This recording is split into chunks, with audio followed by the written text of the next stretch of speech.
Un coach à la une.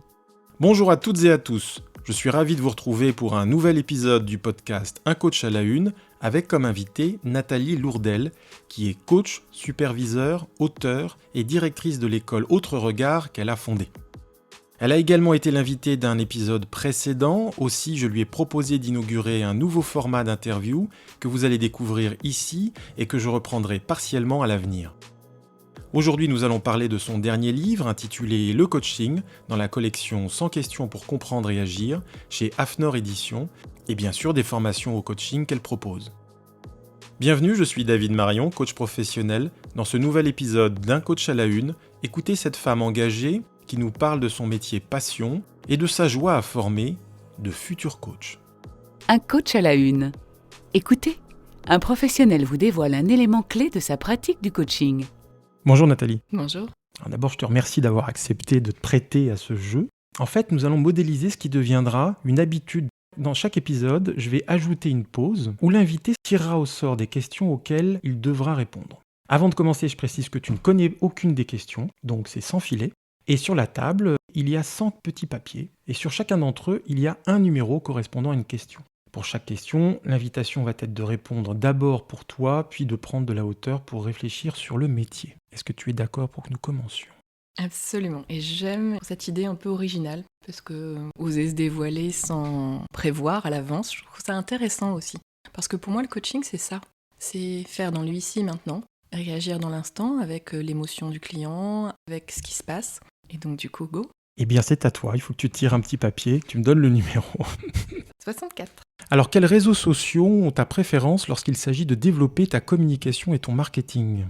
Clairement, LinkedIn, parce que pour moi, c'est un réseau pro. Il y a aussi des réactions de fond avec beaucoup de coachs qui me suivent. Je poste des schémas et j'apprécie particulièrement les gens qui commentent ou qui me questionnent sur un autre sujet. Et ça me donne des idées pour en faire d'autres. Alors, je vais préciser que ce sont effectivement des schémas dans lesquels tu traites de manière assez créative et pédagogique une question de coaching, par exemple.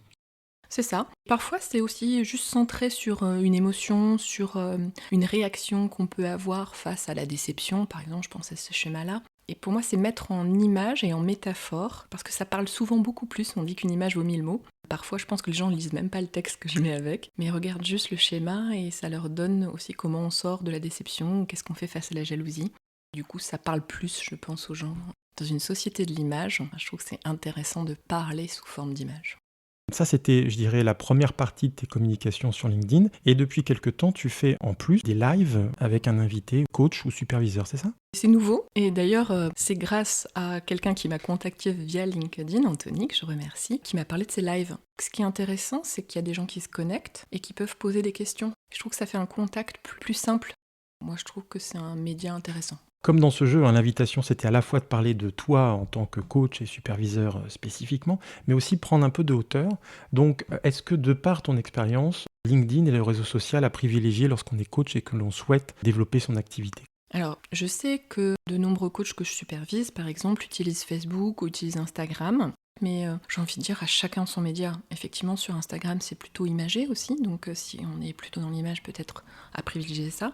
Utilisez le média qui vous va. Si vous n'êtes pas vraiment pro du réseau social et que vous avez d'autres manières de rencontrer des clients, faites. Si vous démarrez, vous avez besoin d'élargir vos prospects, vos clients, ça peut être aussi une façon de le faire. Et moi, clairement, ça s'est joint aussi avec le développement de l'école. Et du coup, c'est aussi cohérent puisque ce qui est important pour ceux qui ont envie de communiquer, c'est quelle cohérence vous avez entre ce que vous avez à dire sur les réseaux sociaux, qui vous êtes et ce que vous apportez à vos clients.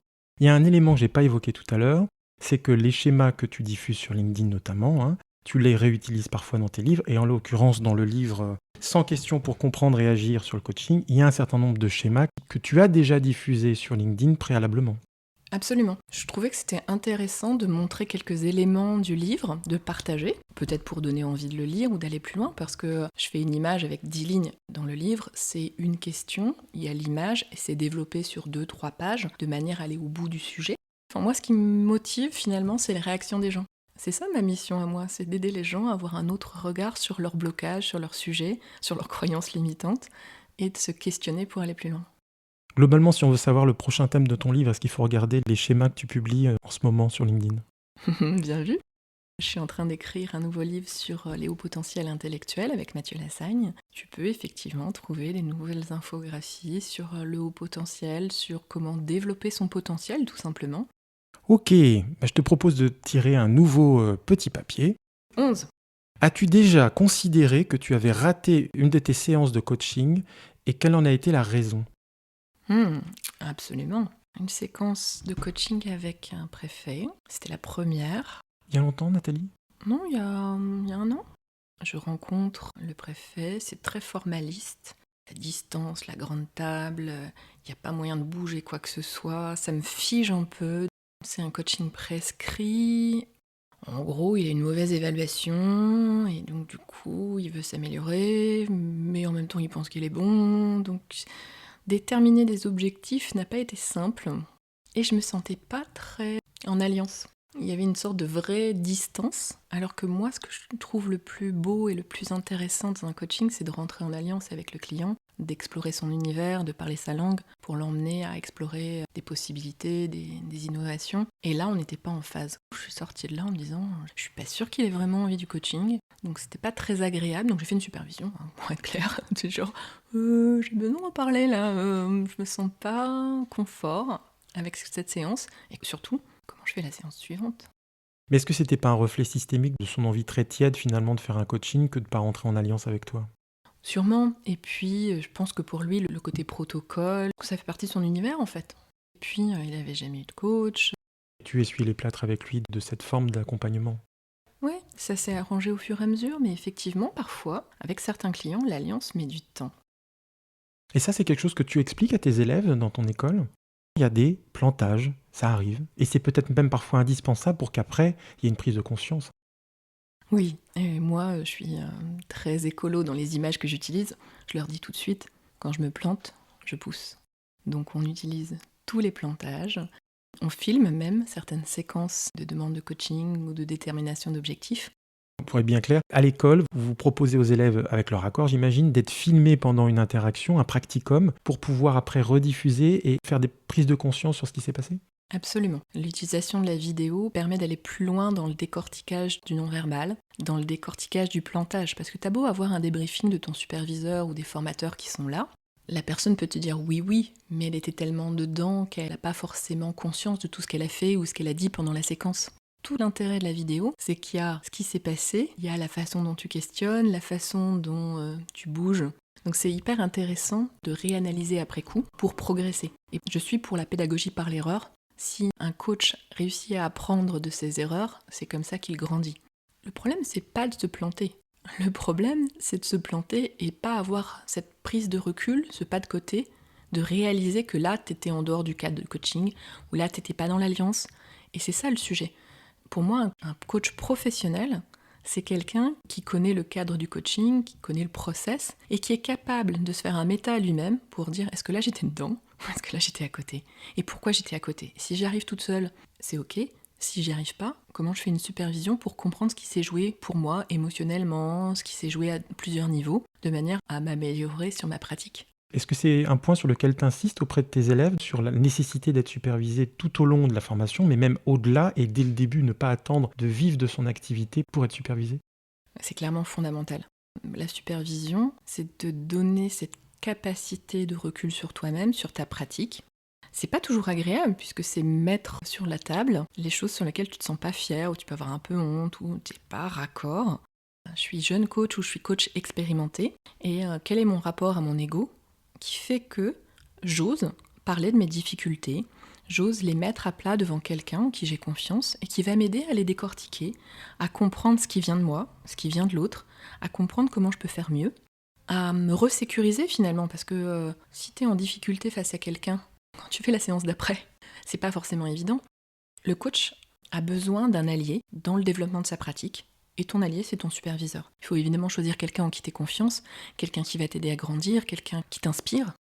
Ça permet de te réconforter quand t'es tombé à côté, de te renforcer, de travailler ton identité de coach, de t'améliorer en permanence. Et à mon avis, les coachs qui vivent pas de leur activité ou les coachs qui abandonnent, ou qui sont pas vraiment coachs finalement, c'est les coachs qui sont pas supervisés. C'est comme une voiture, t'as besoin d'un contrôle technique. Sinon, il y a un moment donné, tu auras un problème. La supervision, c'est la même chose. Si tu fais pas le contrôle technique du coach, je pense que tu deviens mauvais et à un moment donné, ça déraille et ça roule plus du tout, quoi. Et au-delà de l'humilité et du courage, il faut aussi une capacité à faire du méta sur soi-même et sur ce qui s'est passé. C'est pas si évident que ça d'avoir conscience des étapes et du processus par lequel moi en tant que coach et mon client en tant que coaché, donc nous sommes passés l'un et l'autre. Justement, je pense que le coach vient questionner son superviseur quand il n'arrive pas à mettre de la conscience sur ce qui s'est passé dans sa séance et pourquoi il a bugué ou pourquoi l'alliance n'était pas là, qu'est-ce qui s'est passé pour que je me sente inconfortable ou que j'ai l'impression d'avoir perdu beaucoup d'énergie dans cette séance. Si j'arrive pas à mettre de la conscience et à avoir cette capacité de recul sur ma pratique, c'est qu'il s'est joué pour moi quelque chose, de l'ordre du reflet systémique, de l'écho émotionnel, quelque chose qui nécessite d'être traité, d'être regardé, d'être nettoyé parfois. Et c'est là tout le travail du superviseur, qui a cette capacité de méta, regarder ce qui s'est joué entre le coach et son client. Et parfois même, moi en tant que superviseur, ce qui joue entre moi et le coach que j'accompagne, c'est un reflet de ce qui se passe entre le coach que j'accompagne et son client. Et du coup, c'est ça, cette double capacité d'analyse à plusieurs niveaux, qui va donner les éclairages. Les éclairages émotionnels, les éclairages systémiques, et tout l'enjeu est là. Ça t'inspire quoi le fait que l'essentiel des coachs ne sont pas supervisés? D'ailleurs, ça c'est un des chapitres de ton livre, une des questions traitées. Pour moi, c'est dramatique. Vraiment. Dans n'importe quelle profession où il y a de l'humain, il y a de l'implication émotionnelle, il y a du transfert, il y a beaucoup de choses qui se jouent. Un coach qui n'est pas supervisé peut dérailler, peut être mauvais sans s'en apercevoir, se questionne pas. La supervision, c'est le moment de nettoyer sa pratique, de s'améliorer. Si tu le fais pas, je pense que tu peux être non professionnel, tu peux être non éthique pour tes clients. Et pire, comme tu fais quelque chose qui est pas ok, tu te sens certainement pas très bien finalement. Du coup, tu appréhendes le coaching suivant. S'il y a une situation similaire, on va dire, tu coaches quelqu'un d'agressif.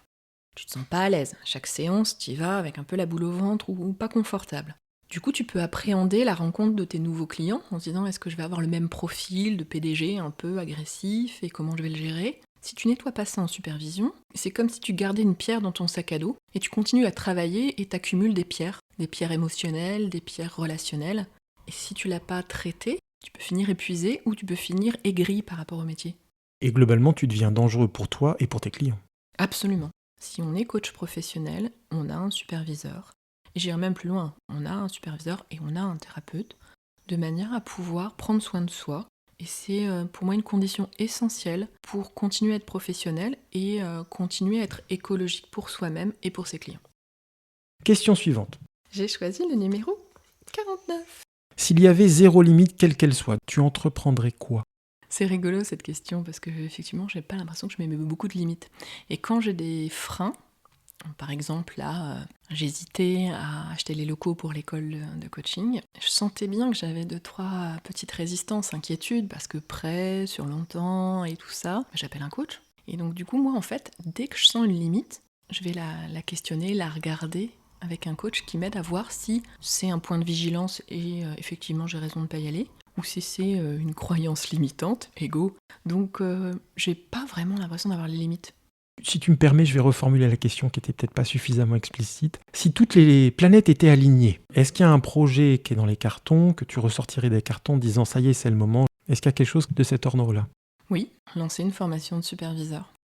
Je me dis, est-ce que c'est pas un peu tôt par rapport à la création de l'école où on forme à devenir coach, où on forme les coachs à se professionnaliser? Superviseur, c'est encore un cran au-dessus.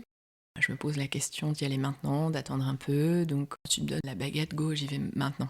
Et en même temps, c'est intéressant parce que ton école, j'imagine, a une couleur particulière en termes de coaching et d'apprentissage et de pédagogie. Nécessairement, pour la supervision, ça serait pareil. Ça donnerait une supervision colorée, IR, et probablement aussi amplifierait la puissance des coachs formés chez vous.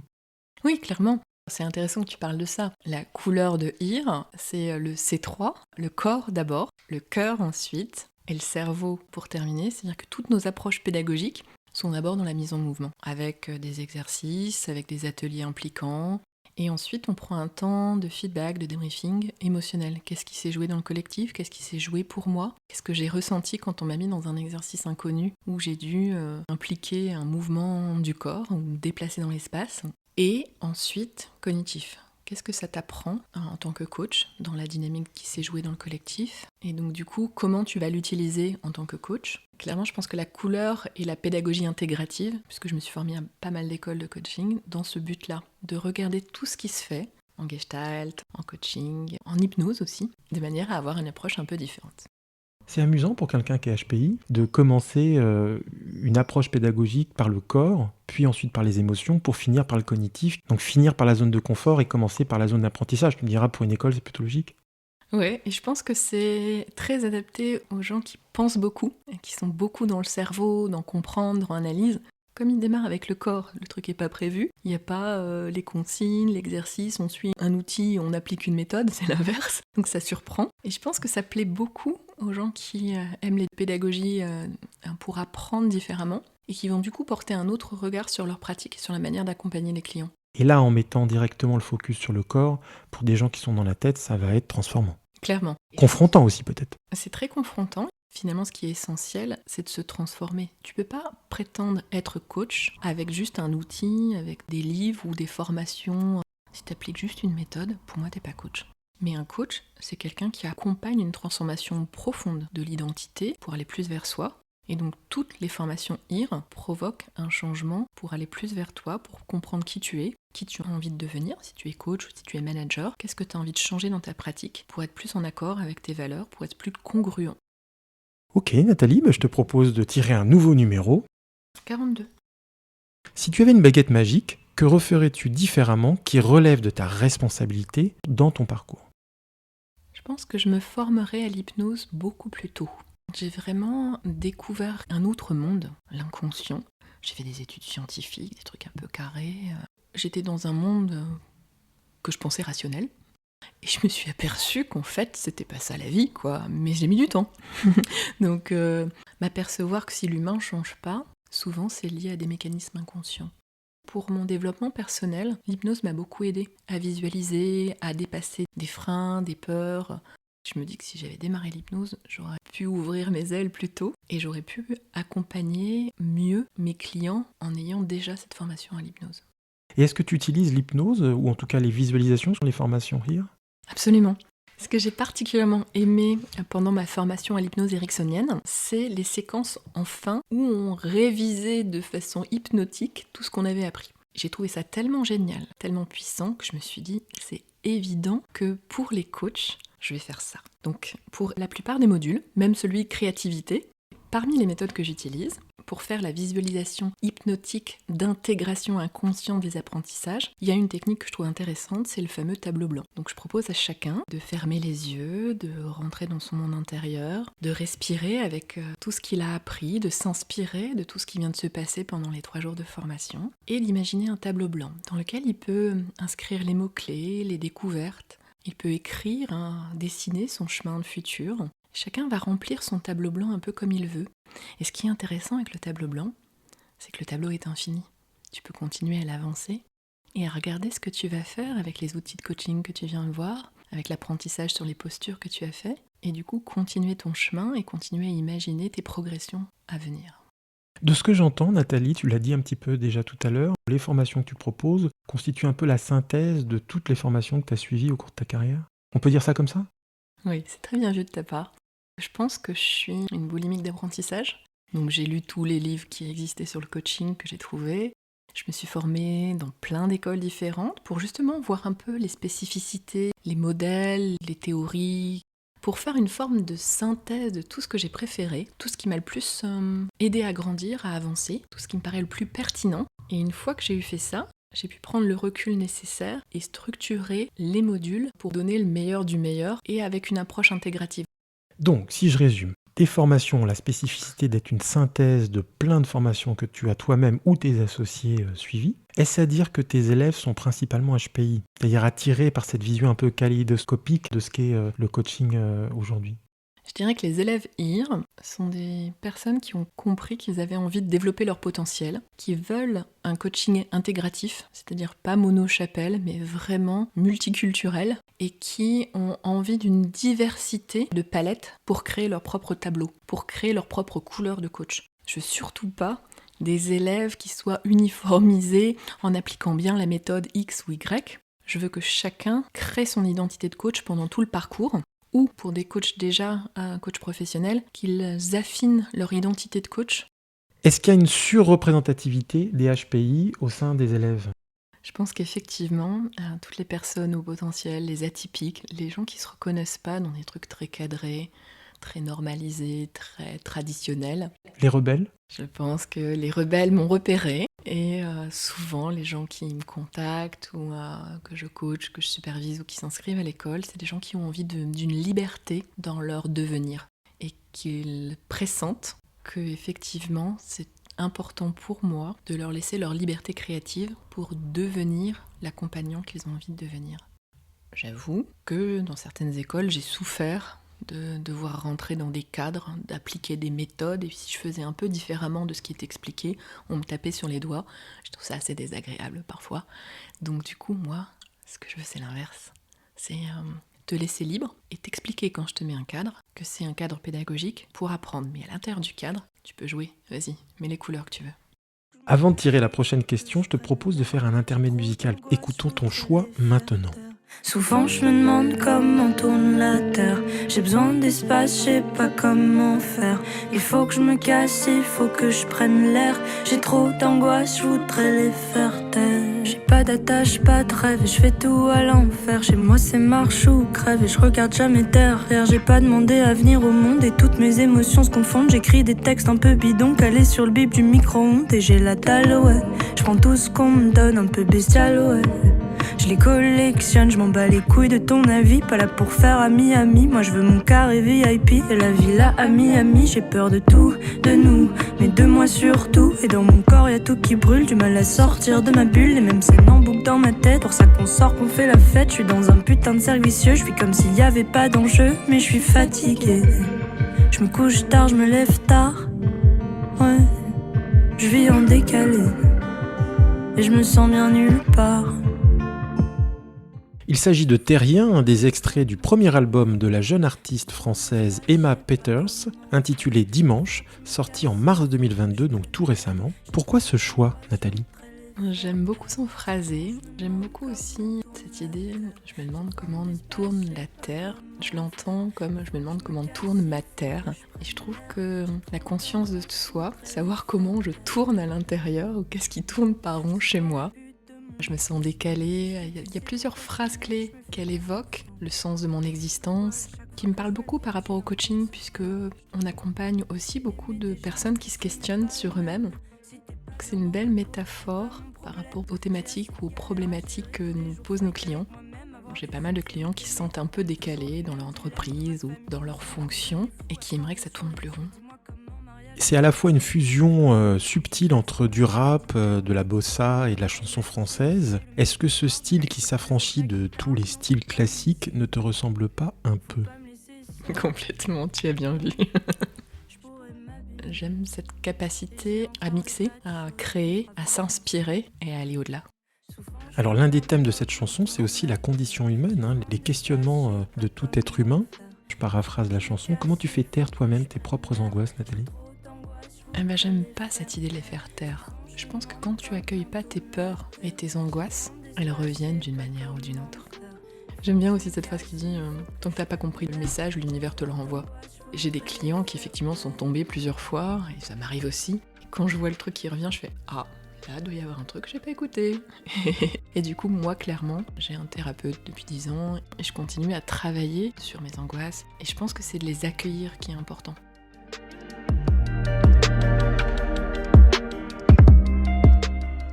Je t'invite à tirer un petit papier. 53.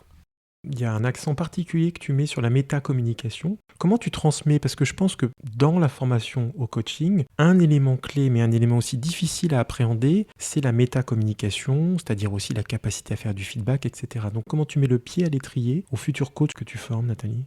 Je suis complètement d'accord. La métacommunication, pour moi, c'est la base du métier de coach. Sur chaque module, je montre des modèles différents pour métacommuniquer. Métacommuniquer sur l'émotion que j'ai dans notre relation de coaching actuellement. Donc ça, c'est assez facile à apprendre, à appréhender. Par exemple, je suis un peu perdue, tu m'as donné plusieurs objectifs et là du coup, j'ai l'impression qu'on n'a pas démarré la séance, j'aurais peut-être besoin qu'on fasse un pas de côté. Est-ce que tu as ce même sentiment ou est-ce que tu sais où tu veux aller ? Et où est-ce que, par exemple, le fait que tu ouvres 10 sujets en même temps et que tu peux perdre tes interlocuteurs, ton chef ou tes collaborateurs, est-ce que c'est quelque chose qui t'arrive ? Est-ce qu'on peut faire un pas de côté pour parler de ça ? Donc ça, c'est une forme de métacommunication simple, je dirais. Et ce que j'ai développé, c'est les mises en situation où je coach un des élèves. Je fais une pause et je métacommunique avec le reste du groupe. Il y a une sorte d'arrêt sur image. Vous voyez pourquoi j'ai fait ça. Là, il dit « La cliente m'a fait avancer » et son corps a reculé au moment où il dit ça. Donc voilà pourquoi je décide de le questionner sur ça. Et je détaille la stratégie de coaching et de questionnement en leur disant pourquoi je vais le faire et après je le fais. Donc ce qui est drôle, c'est que le client, il entend puisque l'élève est là. Donc lui, il a commencé à réfléchir. Mais pour eux, ça leur donne des explications sur la stratégie. Parce que pour moi, un coach doit être stratège. Je questionne à un endroit parce que j'ai l'intuition que là est le vrai sujet. C'est vrai que dans un échange avec un client, il peut arriver qu'il y ait plein de fils potentiels que je pourrais tirer en tant que coach. Et je ne vais pas tous les tirer parce que sinon la séance va s'étirer, c'est le cas de le dire, et durer trop longtemps. Mais je vais choisir le fil sur lequel je vais porter mon attention et donc questionner mon client. Pourquoi ? Parce que ça me semble le plus porteur, le plus prometteur. Nous sommes d'accord ? C'est bien ça ? Complètement. Et même, j'ai envie de dire, c'est ça le travail du coach. Parce que le client, il a plein de fils dans sa tête. C'est peut-être même une pelote de laine avec des nœuds. Et la question, c'est sur quel fil tirer en premier au regard de l'objectif général ou quel est le nœud principal sur lequel toi, en tant que client, tu viens me consulter en tant que coach. Et ça, c'est pas si facile parce que le client, il a une vie avec parfois plusieurs nœuds et lui, il sait pas où il doit travailler en premier. Et c'est peut-être le rôle du coach d'avoir une stratégie de coaching. Et ça, pour moi, ça s'apprend en pratiquant et je leur apprends en leur déroulant un coaching et en leur faisant des arrêts sur image sur le pourquoi du comment et pourquoi là j'ai choisi telle stratégie et pourquoi là je m'arrête parce que j'ai fait une question qui l'a fait bugger et il a besoin de temps pour continuer à cheminer dans sa tête. Donc si je comprends bien, c'est par la répétition, il y a plusieurs practicums, plusieurs occasions que tu leur proposes de faire de la métacommunication individuellement et collectivement, ce qui petit à petit leur met le pied à l'étrier, c'est bien ça ? Complètement. Quand on fait un exercice collectif, on a tout de suite donné cette clé de l'outil des 5 rôles délégués qui est assez connu, où il y a parmi les rôles un métacoach. Alors on va peut-être juste détailler. D'abord, il faut savoir que c'est une approche qui a été inventée par Alain Cardon. Et donc il y a 5 rôles. L'animateur, c'est celui qui va faire en sorte que chacun prenne la parole. Le pouce-décision, c'est celui qui va inciter à utiliser le processus de décision qui a été collectivement coopté pour pouvoir prendre une décision et avancer. Le gardien du temps qui est en lien avec l'animateur et qui fait en sorte que tout le processus de décision respecte les temps sur lesquels il s'est mis d'accord avec l'animateur. Qu'est-ce qui nous manque là ? Le leader. Ah bah évidemment. Lui, il est gardien de l'intention et de vérifier que le collectif va bien dans le cap que collectivement ils se sont fixés initialement. Et il y a donc celui qui va faire de la métacommunication, qui va faire une pause, au moins une ou plusieurs, quand c'est nécessaire, pour expliciter ce qui se passe dans la relation, dans le collectif, et qui lui semble signifiant, comme par exemple, certains ne prennent pas la parole, ça serait bien que dans la deuxième partie, chacun prenne sa place et s'exprime. Ou, par exemple, on a dit qu'on était en l'écoute des uns des autres pour construire une intelligence collective sur ce problème, et il y a plusieurs personnes qui se coupent la parole. Le rôle du métacoach, ça va être d'intervenir pour dire « Tiens, on respecte pas les règles qu'on s'est fixées, et je vous propose qu'on revienne et qu'on les respecte. » Le méta, il analyse le processus, et il donne des clés pour aller plus loin, pour améliorer l'efficacité de ce groupe. Et donc du coup, il pratique concrètement pendant l'exercice collectif. Et aussi, ce qu'on leur donne, c'est, en tant que superviseur, si le méta voit quelque chose mais n'arrive pas à le formuler, il peut faire l'appel à son ami superviseur, donc moi, Chloé ou d'autres membres de l'équipe pédagogique, pour l'aider à reformuler le méta sous forme d'option, sous forme de quelque chose d'efficace. Parce que métacommuniquer en disant « bon, je comprends rien à ce qui est en train de se passer » ou « ça va pas du tout » ou « là, on dysfonctionne », ça n'aide pas le groupe. Ça peut être vu comme un jugement, comme une projection et pas forcément accepté. Alors que présenté sous forme d'option, qu'est-ce que ça donnerait si nous faisions comme ci ou comme ça ? Ça invite chacun en conscience à faire un choix différent en fait. Au début, quand on pratique, le méta-coach voit que ça fonctionne pas, mais il sait pas quelle option donner. C'est là où on peut intervenir comme aide. Il nous explique ce qu'il voit et on travaille ensemble. Donc tous les autres écoutent, mais en même temps c'est un temps d'apprentissage. Comment je formule un méta pour que ce soit donné comme un cadeau, pour aider ce groupe à aller plus loin. Et donc comment je choisis mes mots, comment je pose les choses de manière à être le plus efficace au service du groupe. Qui reste une projection, une hypothèse en tout cas. Une hypothèse, une proposition. Ok, nous avons fait le tour de cette question. Je te propose de tirer un autre papier. 36.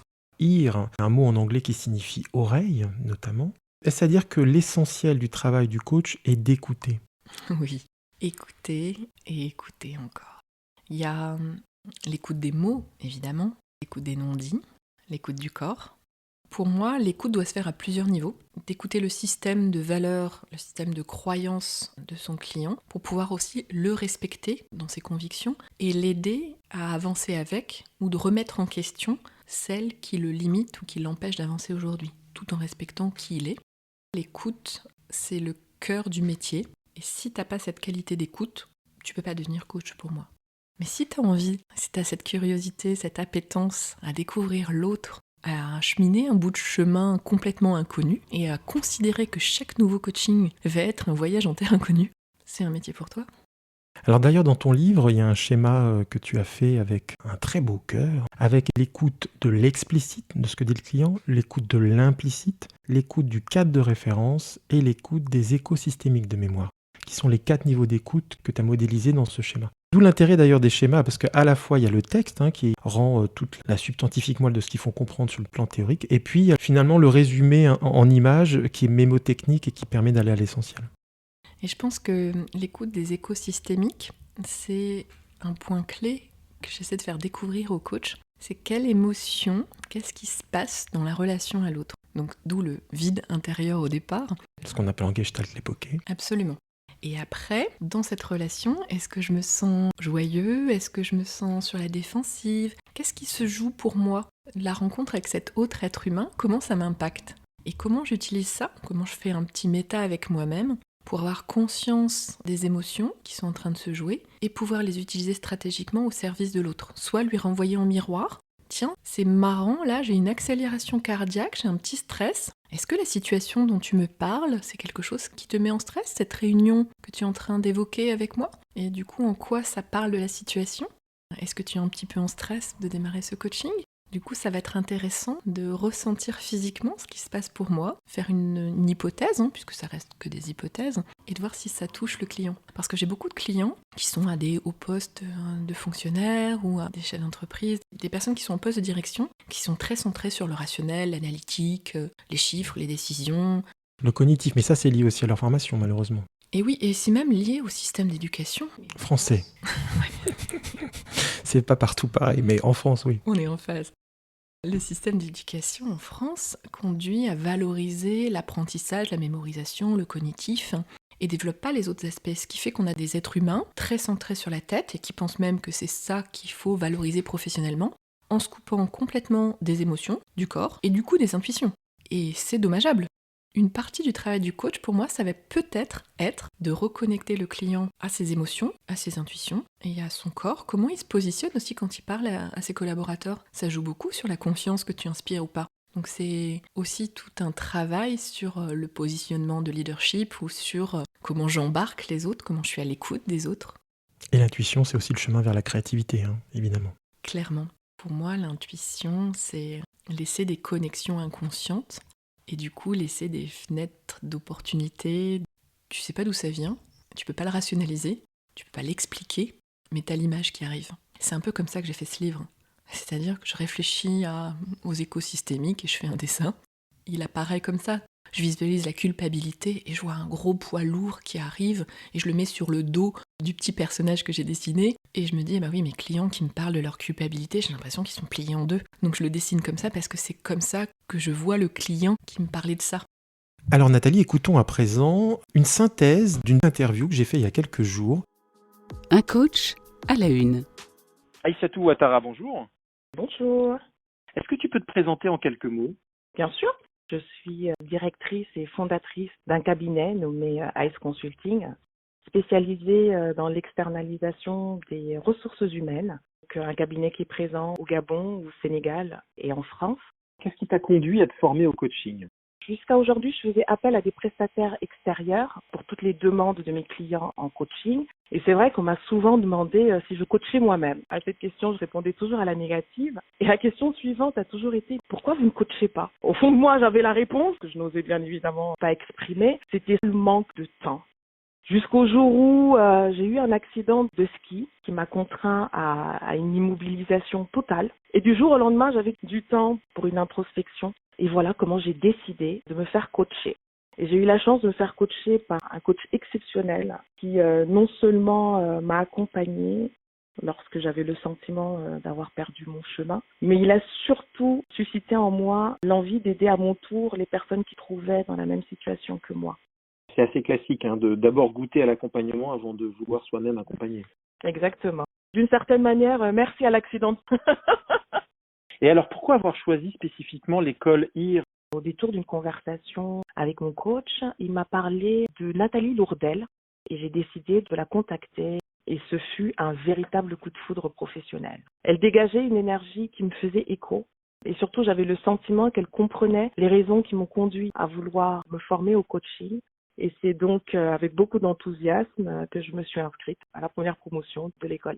Et alors, qu'est-ce que cette formation change pour toi, sachant que la formation est encore en cours au moment où nous parlons Elle est encore en cours, effectivement. Je vais démarrer en septembre la 4e session. Et déjà, elle a changé énormément de choses dans ma vie. Elle a déjà changé ma vision du coaching parce que c'est vrai que dans le cadre de mon métier, je proposais le coaching, mais je vendais une prestation que je n'avais moi-même jamais testée. Cette formation m'a aidé à renforcer ma capacité d'écoute. Aujourd'hui, je suis beaucoup plus à l'écoute de mes émotions. Aujourd'hui, je me sens légitime à coacher à mon tour. Et je peux dire que grâce aussi à cette formation, je suis en phase avec moi-même et avec mes aspirations. Après, il y a le côté humain parce que cette formation m'a permis d'élargir mon réseau. Et d'une certaine manière, j'ai ma petite famille de coachs aujourd'hui que je n'avais pas il y a 8 mois. Je peux dire en fait que grâce à IR, la chrysalide que j'étais est devenue un beau papillon. Est-ce que tu as déjà eu l'occasion de commencer des coachings avec des clients? Oui, donc là, j'ai 2 coachings qui ont démarré cet été, où effectivement, je peux mettre en pratique tout cet apprentissage en fait. Mais c'est vrai que en dehors des coachings en cours, cette formation m'a énormément appris, même dans ma vie de tous les jours. Qu'est-ce que ça t'a apporté dans ta vie personnelle? La métacommunication fait partie intégrante désormais de mon quotidien et de mes échanges avec ma famille, avec mes équipes ou même avec mes clients. Et ça, c'est grâce à cette formation. Ça consiste en fait à prendre du recul par rapport au contenu de nos échanges à l'instant T pour observer la relation qu'on a à l'autre. On peut peut-être donner un exemple de méta. Au cours d'une réunion, je sentais qu'il y en avait qui n'osaient pas prendre la parole, qu'ils n'étaient pas forcément d'accord avec la majorité. Donc je me suis mise en position méta en disant que j'ai le sentiment que certains voudraient s'exprimer et donner leur avis et que ça pourrait être bénéfique à tout le groupe. Ça a permis de débloquer certaines personnes qui ne se sentaient pas légitimes à donner leur avis. Ce qui est important, c'est le non-jugement et puis cette capacité aussi à faire une hypothèse et à accepter que ça ne soit qu'une hypothèse. C'est ça, c'est un ressenti qui peut ou pas être partagé. Aïssatou, est-ce que tu pourrais nous expliquer ce qui, selon toi, fait l'ADN de cette école, ce qui fait sa spécificité? Alors, les premiers mots qui me viennent à l'esprit sont ludique, légèreté, mais puissance. En fait, j'ai été agréablement surprise par la pédagogie de Nathalie. D'ailleurs, le premier jour, je suis arrivée avec mon ordinateur, avec mon cahier pour pouvoir prendre des notes, etc. Je m'attendais à quelque chose de très scolaire. Et en fait, pas du tout. Premier exercice, on a commencé dans la rue. Et ce que j'ai beaucoup apprécié, c'est qu'elle nous accorde le droit de faire des erreurs. Mais ce qui est intéressant, c'est qu'elle nous apprend surtout à tirer les enseignements de ces erreurs-là. De telle sorte qu'aujourd'hui, les enseignements les plus percutants que j'ai pu retenir sont là où un de mes pairs a pu se tromper. C'est vrai que je ne suis pas encore arrivée à la fin de la formation. J'ai déjà beaucoup appris. J'ai pris énormément de plaisir à apprendre. Ce qui est fabuleux, c'est que j'ai appris sans même me rendre compte que j'apprenais. J'ai une dernière question pour toi, Aïssatou. Pourquoi tu pourrais recommander cette école? Alors, je peux personnellement recommander cette école pour la simple et bonne raison que je l'ai faite et que j'en suis sortie grandie. Mais surtout, je pense que je la recommanderais par rapport à Nathalie. Elle partage son expérience, elle partage ses outils, elle partage ses connaissances. Elle se donne totalement et sans réserve. En plus de ça, elle fait intervenir des professionnels. Ça nous permet, nous, d'élargir nos connaissances en coaching, mais surtout de comparer les différentes approches. Ça aussi, j'ai trouvé ça très enrichissant. Et enfin, elle forme un excellent duo avec Chloé Asensio. Une autre prof de l'école, c'est ça? Exactement. Et finalement, les deux se complètent. Si jamais demain, elle décidait de faire un master coach, je pense que je serai la première inscrite. C'est un beau témoignage de reconnaissance. Ça montre bien que tu es satisfaite. Ah oui, vraiment, vraiment. Je ne pensais pas que je sortirais de cette formation aussi enrichie. Ça m'a permis d'avoir une autre vision du métier, une autre vision de moi-même. Et rien que pour ça, oui, je recommanderais cette école. Ok, donc formation, elle dure jusqu'à quand pour toi? Alors, elle s'achève au mois de novembre. Donc d'ici la fin de l'année, tu vas devenir coach professionnel et tu Exactement. vas ajouter une corde à ton arc, à ton offre commerciale. Exactement. Je pourrais dire à mes clients sans avoir à baisser les yeux que moi aussi, je coach. Eh ben, ça va leur faire plaisir, ça. J'espère bien. Je te remercie Merci beaucoup, à toi, Aïssatou, pour cette interview. Merci beaucoup. Bonne continuation à toi. Merci, au revoir. Un coach à la une. Alors, retour plateau, Nathalie, tu as écouté et découvert cette synthèse d'interview. Qu'est-ce que ça te fait d'entendre tes premiers élèves qui partagent leurs ressentis à l'issue de cette première promotion? Écoute, je suis fière et admirative de leur parcours, de leur engagement, de leur volonté d'avancer, de leur ouverture à ce beau métier. Je suis juste ravie de les voir grandir et de les accompagner dans ce chemin professionnel épanouissant. Je sens beaucoup d'émotions à l'écoute de cette synthèse. J'avais comme une question additionnelle que je me permets de te poser. Est-ce que IR, c'est également un peu un bébé? Alors complètement, si tu savais. Parce que créer une école, c'est challenging, il y a plein d'écoles déjà. Qu'est-ce que j'apporte de nouveau? Au début, j'avais quelques insomnies. J'ai une amie qui m'a dit « ça, c'est un baby blues. T'es au début, tout ça, c'est normal, tu dors pas la nuit, hein, tu viens d'avoir un bébé. » Donc oui, complètement. Une part de moi importante dans le style pédagogique, dans l'innovation, et du coup, t'as envie que ça réussisse, et une envie de développement pour le futur, donc du challenge, donc de l'excitation, de la peur et tout un tas d'émotions, ça c'est clair. Est-ce que, au-delà de la fierté, tu as aussi une projection pour eux? Tu parlais tout à l'heure de l'envie d'une ouverture d'esprit à plein d'approches qui soient un peu ouverts à toutes les chapelles possibles. Qu'est-ce que tu leur souhaites sur leur parcours de futurs coachs respectifs?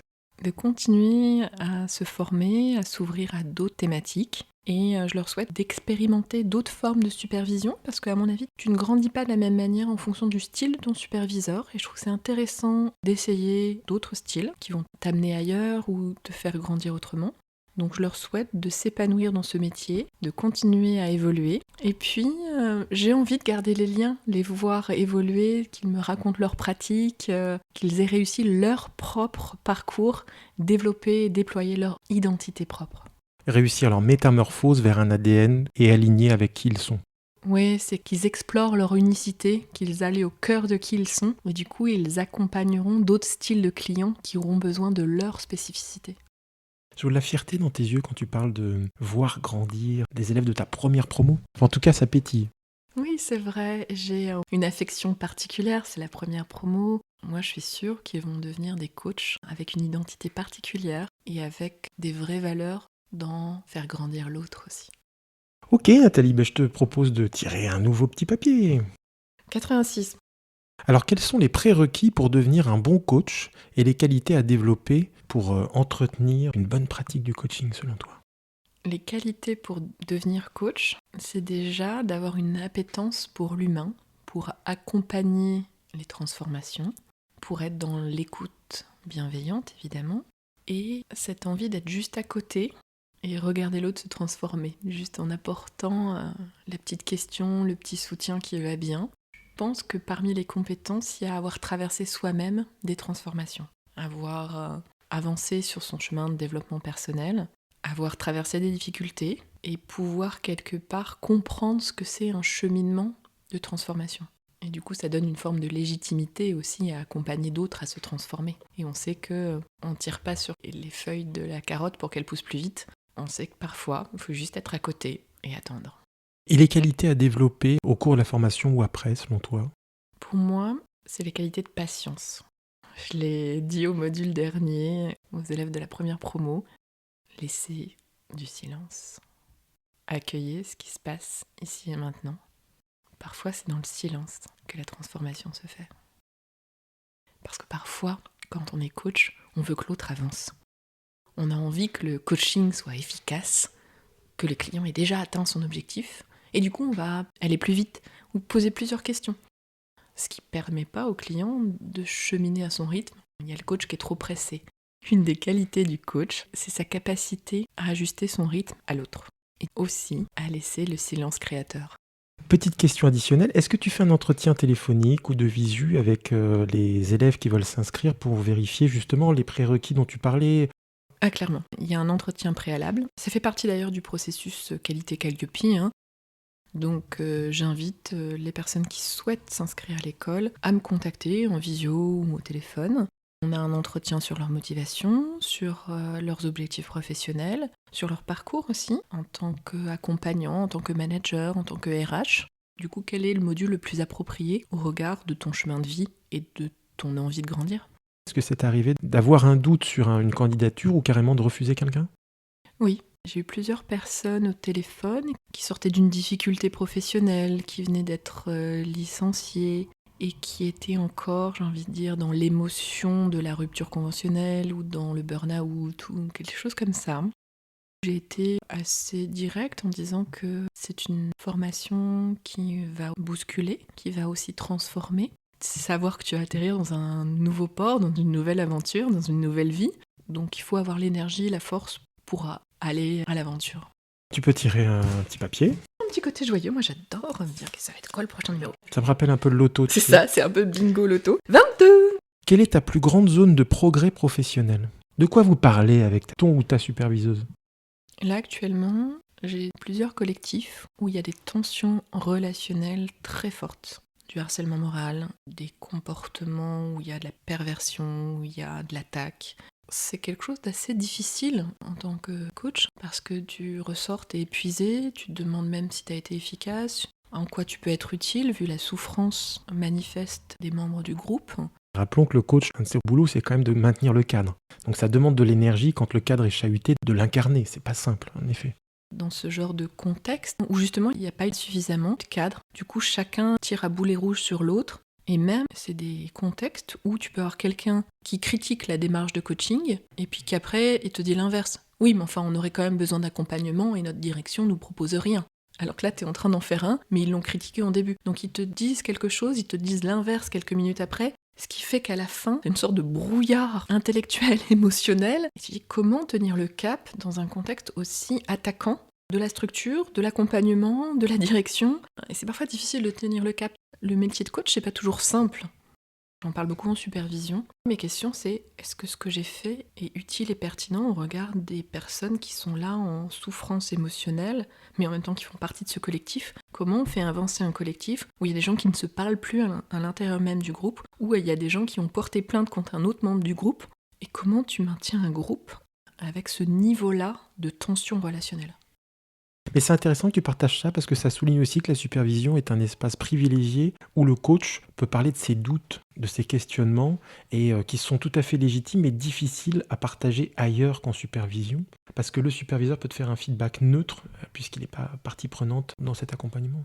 Oui, et ma superviseure est gestalt thérapeute et du coup peut me parler de mes ressentis du genre « Non mais là, ils ont été tellement désagréables, je veux juste pas y retourner. Comment je peux travailler ça aussi avec mon superviseur pour aller de l'avant ?» Mais pour le coup, je sais pas si c'est une zone de progrès. D'ailleurs, je trouve que c'est plutôt intéressant que tu aies des doutes parce que si tu avais des certitudes, ça serait comme un peu flippant. Oui, pour moi, c'est quand même une zone de progrès, c'est-à-dire, tu vois, j'ai procrastiné à répondre aux clients pour les dates.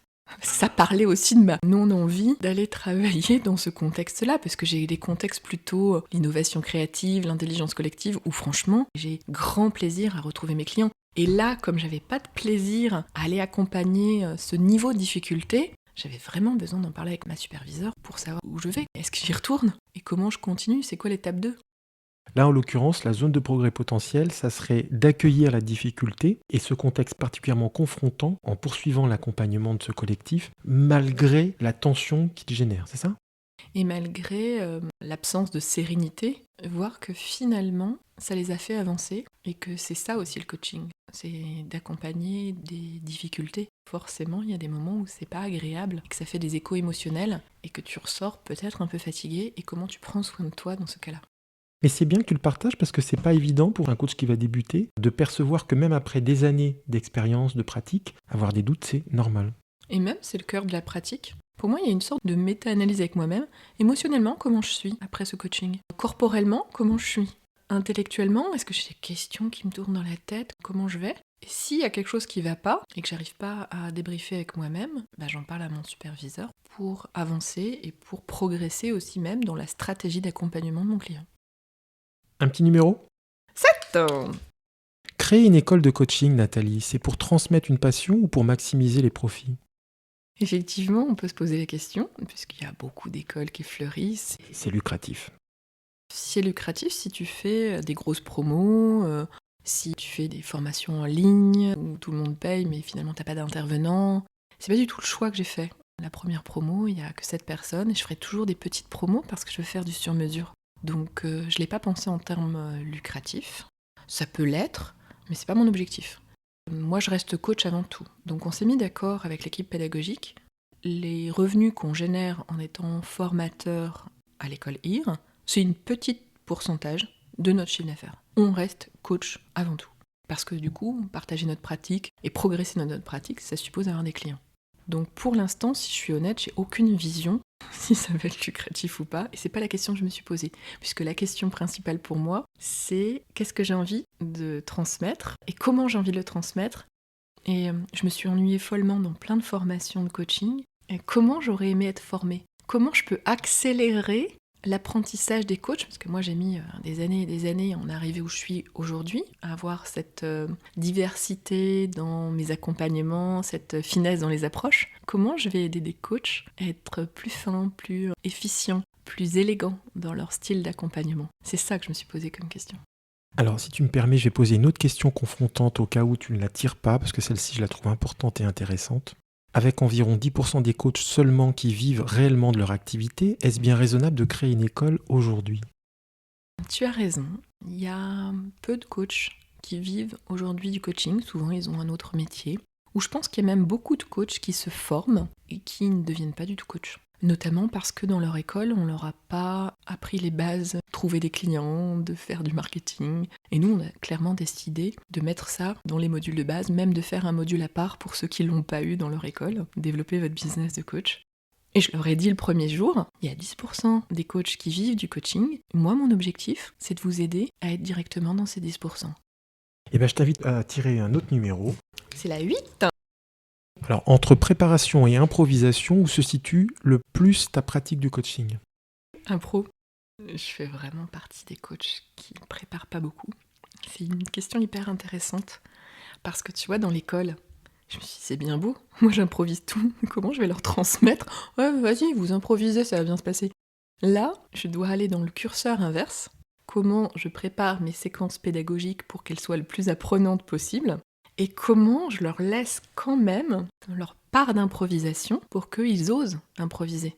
Parce que les écoles où on te dit, bon, voilà l'outil, la pyramide de 10 au hasard, tu l'appliques comme ça, tu avances là, après tu fais ça, puis après tu fais ça, bien comme je t'ai dit. Et le briefing que t'as, c'est, ah non mais t'as pas fait comme on a dit, là t'as oublié de poser la question, ou t'as été trop vite là, c'est pas ce que j'ai dit. Moi c'est l'inverse comme pédagogie. C'est-à-dire, il y a un problème, t'as plusieurs outils, t'as plusieurs éléments à ta disposition. Comment toi tu choisis d'accompagner le client ? Et comment tu prends conscience de ta stratégie de coaching au regard de ce que tu as identifié chez le client. Et après, dans le débriefing, on va aller loin dans la méta-analyse de ce qui s'est joué, pourquoi, comment, et comment à un moment donné tu as rebifurqué sur une autre stratégie parce que tu as vu que ça marchait pas. Et c'est ça qui est important, c'est d'avoir conscience de ce que tu fais ou de ce que tu fais pas pour pouvoir réajuster. En t'écoutant, je me disais que c'est peut-être plus simple pour quelqu'un qui est sécure et créatif de suivre un cursus comme celui-ci que quelqu'un qui est insécure et qui a besoin de cadre. Qu'est-ce que tu en penses ? Excellente question, parce que je pense que dans les élèves, il y a tout. Il y a des hyper créatifs qui ont besoin qu'on les laisse improviser, mais ceux-là, je fais l'inverse. Stratégiquement, je leur demande de structurer et de savoir pourquoi ils ont choisi de cette structure, et d'avoir conscience de leur stratégie pour l'accompagnement. Et pour les élèves qui sont très structurés, qui eux veulent appliquer des méthodes pas à pas, je leur donne la méthode pas à pas, et je les challenge sur comment ils osent improviser au service de leurs clients. Donc pour moi, c'est ça une pédagogie sur mesure. Et effectivement, je dis aussi ça dans l'école, c'est que dans tous les cas de figure, Je vais vous faire explorer les deux, l'impro total, la structure totale. Pour moi, un coach, c'est comment tu trouves le juste milieu ou le juste équilibre par rapport à ton client. Si ton client a besoin d'improvisation, comment tu vas lui laisser cette marge ? Si ton client a besoin de sécurité, comment tu vas mettre le degré de sécurité suffisant, mais tu vas lui proposer le petit pas en plus. Question suivante. 32. Quel est ton regard méta sur le métier du coaching et son évolution ? Je pense que c'est un métier profondément en évolution. Il est assez récent finalement. Il y a différents courants de coaching qui se développent, il y a des écoles avec des approches très marquées.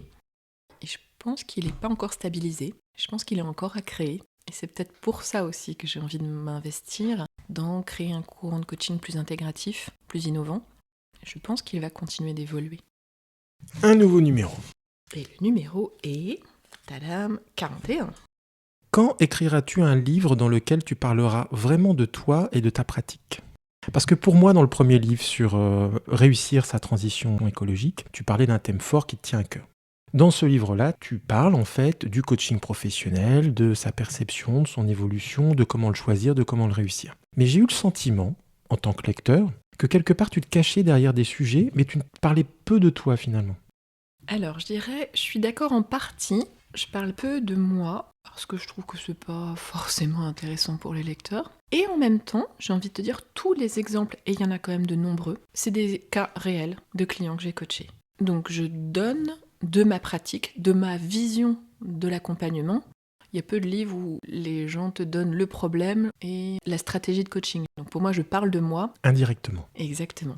Déjà, écrire, c'est se mettre à nu quelque part, c'est dire sa vision du monde, sa vision du coaching. Donc c'est pas si évident de se dire, est-ce que je suis légitime, moi, pour écrire un livre qui s'appelle « Le coaching ».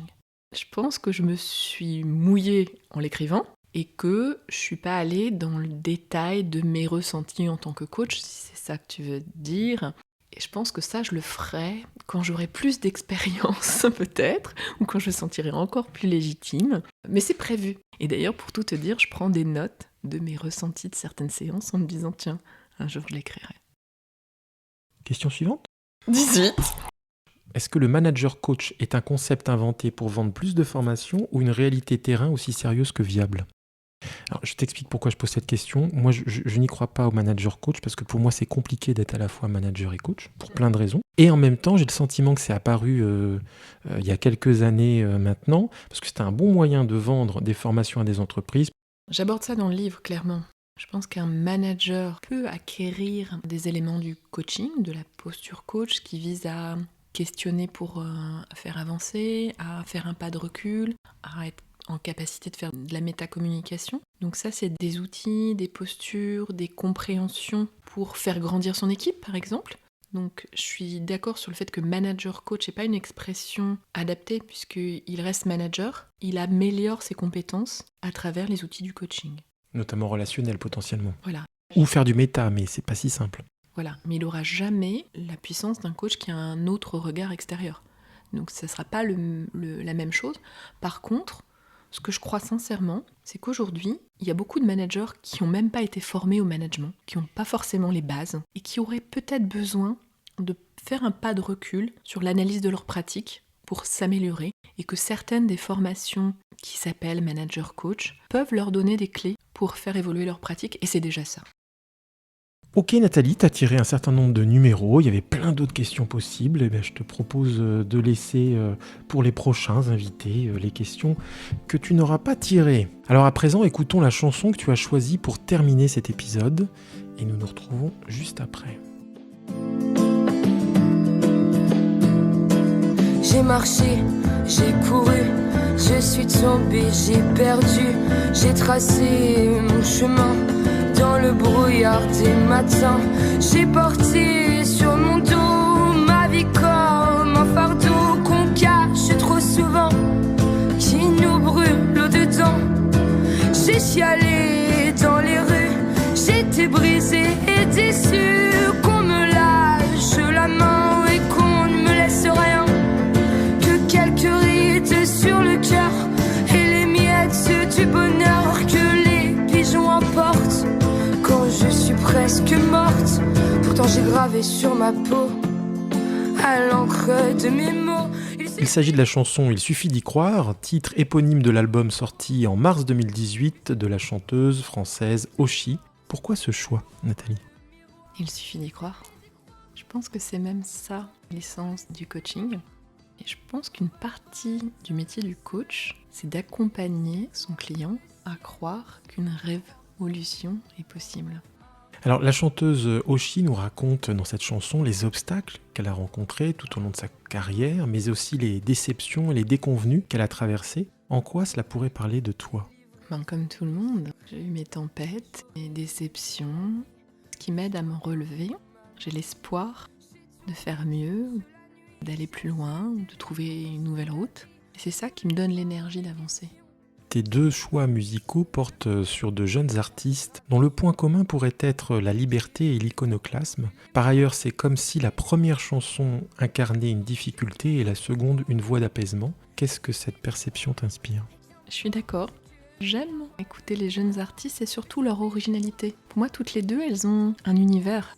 Peut-être que ça parle de moi aussi. Je crée mon école avec un style différent et j'assume d'être moi. C'est pas toujours simple d'ailleurs. Et je pense qu'elle, en miroir, c'est un peu ça.